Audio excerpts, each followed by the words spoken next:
Hello friends, welcome back to my YouTube channel. So ಇವತ್ತಿನ ಒಂದು video ಒಳಗ ನಾವು UPSC ಪ್ರಿಪರೇಷನ್ ಮಾಡುವಂತ ವಿದ್ಯಾರ್ಥಿಗಳು ಫೇಸ್ ಮಾಡುವಂತ ಚಾಲೆಂಜಸ್ ಯಾವ್ಯಾವ, ಸಮಸ್ಯೆಗಳು ಏನೇನ ಅನ್ನೋದ್ರ ಬಗ್ಗೆ ಡಿಸ್ಕಷನ್ ನ ಮಾಡೋಣ. ಸೊ ನಿಮಗ ಒಂದು ಐಡಿಯಾ ಬರ್ತದ ಸೊಲ್ಯೂಷನ್ ಕಡೆ ಮೂವ್ ಆಗ್ಲಿಕ್ಕೆ. ಅಂಡ್ ನಿಮ್ಮ ಏನು ಕ್ವಶನ್ಸ್ ಇರ್ತಾವಲ್ಲ ಆ ಎಲ್ಲಾ ಕಮೆಂಟ್ ಗಳಿಗೆ ಕ್ವಶನ್ಸ್ ಗಳಿಗೆ ನಾನು ಎವ್ರಿ ಸಂಡೇ ಒಂದು ಕ್ವಶನ್ ಆನ್ಸರ್ ವಿಡಿಯೋ ಒಳಗ ಆನ್ಸರ್ ಮಾಡ್ತಿರ್ತೀನಿ. ನಿಮ್ಮ ಏನಾರ ಕ್ವಶನ್ಸ್ ಇದ್ದು ಅಂತಂದ್ರೆ ನೀವು ಚೆಕ್ ಮಾಡ್ಬೋದು ಎವ್ರಿ ಸಂಡೇ. ಸೊ ಈಗ UPSC ಒಂದು ಜರ್ನಿ ಹೆಂಗೈತ್ಲಾ, ಬಹಳ ಲೆಂಗ್ದಿ ಒಂದು ಜರ್ನಿ. ಇಲ್ಲಿ ಪ್ರಿಲಿಮ್ಸು, ಮೇನ್ಸು, ಇಂಟರ್ವ್ಯೂ 3 ಸ್ಟೇಜಸ್ ಒಳಗ ಪರೀಕ್ಷೆ ನಡೆಯೋದ್ರಿಂದ ಅಂಡ್ ಟೈಮ್ ಟೇಕನ್ ಪ್ರೊಸೆಸ್ ಅಂತಾರಲ್ಲ, ಕೆಲವು ಸಲ ಫಸ್ಟ್ ಅಟೆಂಪ್ಟ್ ಒಳಗ ಆಗದೆ ಇದ್ದಾಗ ಇನ್ನೊಂದು ಅಟೆಂಪ್ಟ್ ಅಂದಾಗ 4 ವರ್ಷ ಸಮಯ ಹೋಗ್ತದೆ. ಯಾಕಂದ್ರ ಫಸ್ಟ್ ಅಟೆಂಪ್ಟ್ ಗೆ 1 year ಬಿಫೋರ್ ನೀವು ಪ್ರಿಪರೇಷನ್ ನ ಸ್ಟಾರ್ಟ್ ಮಾಡ್ಬೇಕು. 1 ವರ್ಷದ ಪ್ರಿಪರೇಷನ್ ಬೇಕಾಗ್ತದೆ. ಸೊ ಇವಾಗ ನೀವು ಒಂದು ಅಟೆಂಪ್ಟ್ ಕೊಡಾತೀರಿ ಅಂದಾಗ ಅದಕ್ಕೆ 1 year ಪ್ರಿಪರೇಷನ್ ಬೇಕಾಗ್ತದ. ಆ ಅಟೆಂಪ್ಟ್ ಫೇಲ್ಯೂರ್ ಆಯ್ತಂದ್ರ ನೆಕ್ಸ್ಟ್ ಇನ್ನೊಂದು ಅಟೆಂಪ್ಟ್ ಗೆ ಮತ್ತ 2 ವರ್ಷ ಹೋಗ್ತದ. 1 ವರ್ಷ ಅಂತೂ ನಿಮ್ದು ಪ್ರಿಪರೇಷನ್ ಒಳಗ ಹೋದ್ರೆ ಇನ್ನೊಂದು ವರ್ಷ ಪೂರ್ತಿ ಪರೀಕ್ಷೆ ಒಳಗ ಹೋಗ್ತದ. ಸೊ ಈ ಒಂದು ಅವಧಿ ಒಳಗ ವಿದ್ಯಾರ್ಥಿಗಳು ಏನೆಲ್ಲಾ ಸಮಸ್ಯೆಗಳನ್ನ ಎದುರಿಸ್ಲಿಕ್ಕತ್ತಾರ ಅನ್ನೋದ್ರ ಬಗ್ಗೆ ಮಾತಾಡೋಣ. ಸೊ ಇನ್ನವರೆಗೂ ಯಾರು ಚಾನಲ್ಗೆ ಸಬ್ಸ್ಕ್ರೈಬ್ ಆಗಿಲ್ಲ ದಯವಿಟ್ಟು ಸಬ್ಸ್ಕ್ರೈಬ್ ಮಾಡ್ಕೊಳ್ರಿ. ಸೊ ಬಹಳ ಇಂಪಾರ್ಟೆಂಟ್ ಒಂದು ಚಾಲೆಂಜ್ ಏನಂದ್ರ ಟೈಮ್ ಮ್ಯಾನೇಜ್ಮೆಂಟ್, ಸಮಯದ ಒಂದು ಸರಿಯಾದ ನಿರ್ವಹಣೆ ಮಾಡಕ್ ಆಗದೆ ಇರೋದು. ಇದೊಂದು ಬೆಸ್ಟ್ ಕಲೆ ಅಂತ ಹೇಳ್ಬೋದು ಈ ಒಂದು ಜರ್ನಿ ಒಳಗ. ಇಲ್ಲಿ ವಿದ್ಯಾರ್ಥಿಗಳು ಏನ್ ಮಾಡ್ತಾರಂದ್ರ ಅನವಶ್ಯಕ ಒಂದು ಸಬ್ಜೆಕ್ಟ್ ಮೇಲೆ ಕೆಲವು ಸಲ ಜಾಸ್ತಿ ಟೈಮ್ ಹಾಕೋದು, ಕೆಲವು ಸಲ ಏನಾಗ್ತದೆ ಅಂದ್ರೆ ಇಂಪಾರ್ಟೆಂಟ್ ಟಾಪಿಕ್ ಇರ್ತಾವ ಬಟ್ ಅಲ್ಲಿ ಕಡಿಮೆ ಟೈಮ್ ನ ಹಾಕೋದು. ಇನ್ನ ವರ್ಕಿಂಗ್ ಆಗಿರ್ಬೋದು, ಡಿಗ್ರಿ ಜೊತೆ ಪ್ರಿಪೇರ್ ಆಗೋರು, ವರ್ಕಿಂಗ್ ಏನು ಪ್ರೊಫೆಷನಲ್ಸ್ ಇರ್ತಾರಲ್ಲ, ಕೆಲಸ ಮಾಡ್ಕೊಂತ ಯಾರು ಪ್ರಿಪೇರ್ ಆಗ್ತಿರ್ತಾರಲ್ಲ ಅವ್ರಿಗೆಲ್ಲಾನು ಈ ಒಂದು ಟೈಮ್ ಮ್ಯಾನೇಜ್ಮೆಂಟ್ ಕಷ್ಟ ಆಗ್ತದ. ಸೊ ನೀವು ಟೈಮ್ ಮ್ಯಾನೇಜ್ಮೆಂಟ್ ಮಾಡಬೇಕಾಗ್ತದೆ. ಯಾಕಂದ್ರೆ ಪ್ರಿಲಿಮ್ಸ್ಗೆ, ಮೇನ್ಸ್ಗೆ, ಇಂಟರ್ವ್ಯೂಗೆ ಮಿಡಲ್ ಗ್ಯಾಪ್ ಇರೋದ್ರಿಂದ ಎಲ್ಲಾ ಸಿಲೆಬಸ್ ಕವರ್ ಆಗ್ಬೇಕು. ಸೊ ಈ ಟೈಮ್ ಮ್ಯಾನೇಜ್ಮೆಂಟ್ ಹೆಂಗಂದ್ರೆ ಪ್ರಾಕ್ಟೀಸ್ ಮಾಡ್ತಾ ಹೋದಂಗ್ ನಿಮಗ್ ಬರ್ತದ. ಯಾವ ತರ ನೀವು ಎಷ್ಟು ಟೈಮ್ ನಿಮ್ ಕಡೆ ಐತಿ ಅದನ್ನ ನೋಡ್ಕೊಂಡ ಯಾವ್ಯಾವ ಸಬ್ಜೆಕ್ಟ್ ಗೆ ನಾನು ಎಷ್ಟು ಟೈಮ್ ಕೊಡ್ಬೇಕು, ಎಷ್ಟು ಟೈಮ್ ನ ರಿವಿಷನ್ ಕೊಡ್ಬೇಕು, ಈ ತರ ನೀವು. ಸೊ ಈ ಒಂದು ಟೈಮ್ ಮ್ಯಾನೇಜ್ಮೆಂಟ್ ಮಾಡಕ್ ಆಗದೆ ಇರೋದು ವಿದ್ಯಾರ್ಥಿಗಳ ಒಂದು ದೊಡ್ಡ ಸಮಸ್ಯೆ ಆಗೈತಿ. ಇನ್ನು ಸೆಕೆಂಡ್ ಥಿಂಗ್ ಅಂತಂದ್ರ ಡೇ ಡ್ರೀಮಿಂಗ್ ಅಥವಾ ಓರಲ್ ಸ್ಯಾಟಿಸ್ಫ್ಯಾಕ್ಷನ್ ಮಾಡ್ಕೊಳ್ಳೋದು. ಈಗ ಕನಸುಗಳು ಹೆಂಗಿರ್ಬೇಕಂದ್ರೆ APJ ಅಬ್ದುಲ್ ಕಲಾಂ ಅವ್ರು ಹೇಳಿದ ಪ್ರಕಾರ ನಮಗ್ ನಿದ್ದಿನ ಮಾಡಕ್ ಬಿಡಬಾರ್ದವು, ನಿದ್ದೆ ಹತ್ತಾಕನ ಆಗ್ಬಾರ್ದು, ನಿದ್ದಿಗೆ ಡಿಸ್ಟರ್ಬ್ ಮಾಡ್ಬೇಕು ಅಂತ ಕನಸುಗಳು ಇರ್ಬೇಕು.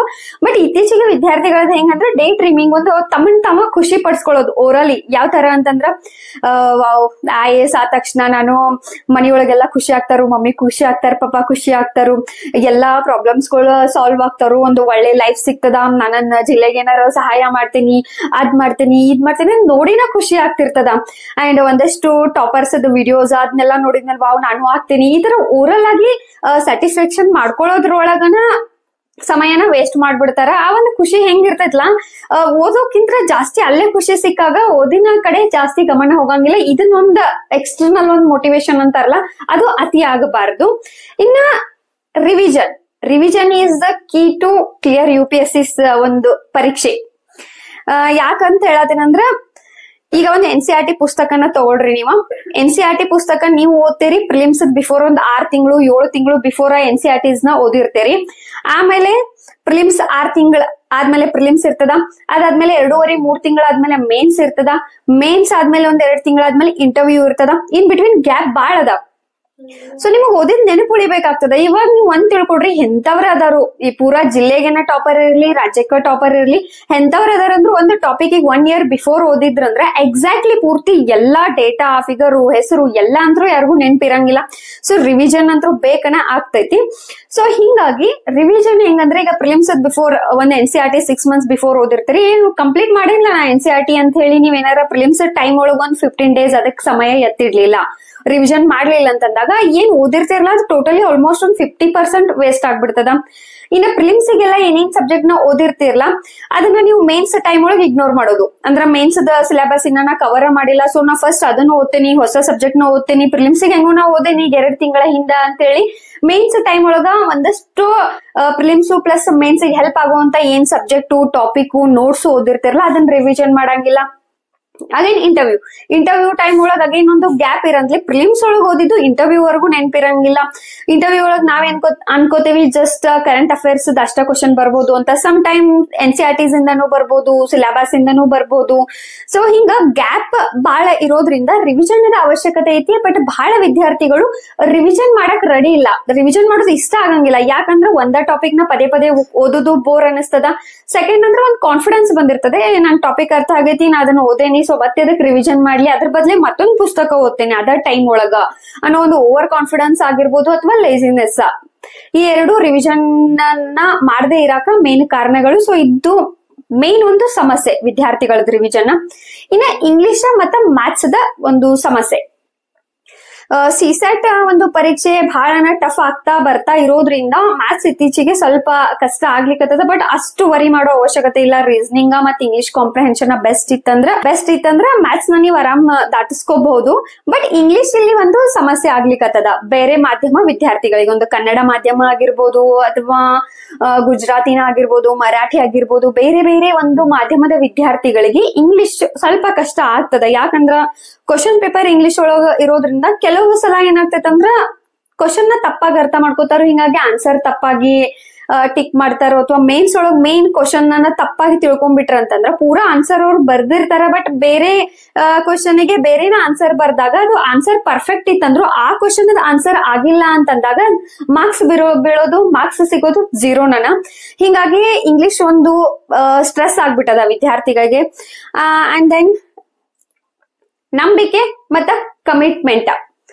ನಂಬಿಕೆ ವಿದ್ಯಾರ್ಥಿಗಳಿಗೆ ತಮ್ಮ ಮೇಲೆ ತಮಗ ಒಂದು ಕಾನ್ಫಿಡೆನ್ಸ್ ಲೆವೆಲ್ ಕಡಿಮೆ ಆಗ್ತದ. ನನ್ನಿಂದ ಎಲ್ ಪಾಸಿಬಲ್ ಅದ, ಎಸ್ ನಾ ಕಷ್ಟ ಪಡಾತೀನಿ, ಓದ್ಲಿಕ್ಕತ್ತೇನಿ, ಬಟ್ ನಂದ ಫಸ್ಟ್ ಅಟೆಂಪ್ಟ್ ಒಳಗ್ ಆಗ್ಲಿಲ್ಲ, ಸೊ ಹಂಗಾರ ಸೆಕೆಂಡ್ ಒಳಗೂ ಆಗಂಗಿಲ್ಲೇನೋ, ಅಥವಾ ನಂದು ಇಂಗ್ಲಿಷ್ ಬೆಸ್ಟ್ ಇಲ್ಲ, ನಂದು ಎಥಿಕ್ಸ್ ಚಲೋ ಇಲ್ಲ, ಆಪ್ಷನಲ್ ನನಗೆ ಯಾಕೋ ಪರ್ಫೆಕ್ಟ್ ಅನಿಸ್ಬಲ್ತು, ನನಗೆ ಇಂಟರ್ವ್ಯೂಸ್ ಸ್ಟೇಜ್ ಅಂದ್ರೆ ನನಗ್ ಭಯ. ಈ ತರ ನಿಮ್ಮ ಮೇಲೆ ನಿಮಗ ನಂಬಿಕೆನೇ ಇಲ್ಲ ಅಂತಂದ್ರೆ ಏನು ಸಾಧನೆ ಮಾಡಕ್ ಆಗಂಗಿಲ್ಲ. ಒಂದು ಚಿಕ್ಕ ವಿಷಯನೇ ಇರ್ಲಿ, ಅದು ನಿಮಗೆ ನಂಬಿಕೆ ಇತ್ತು ಅಂದ್ರೆ ಅಷ್ಟೇ ನಿಮ್ಮಿಂದ ಪಾಸಿಬಲ್ ಇರ್ತದ. ಸೊ ಈ ನಂಬಿಕೆ ಒಂದು ಕೊರತೆ. ಇನ್ನ ಸಮ್ವೇರ್ ರಿಸೋರ್ಸಸ್, ಅತಿಯಾಗಿನೂ ರಿಸೋರ್ಸಸ್ ಕೊರತೆ ಸದ್ಯಕ್ಕಿಲ್ಲ. ಬಟ್ ಕನ್ನಡ ಮಾಧ್ಯಮ ಈ ತರ ಬೇರೆ ಮಾಧ್ಯಮದೊಳಗೆ ಪ್ರಿಪೇರ್ ಆಗೋರಿಗೆ ಸ್ವಲ್ಪ ಒಂದಷ್ಟು ಸಿಲೆಬಸ್ ಅದು ಕೊರತೆ ಅದ.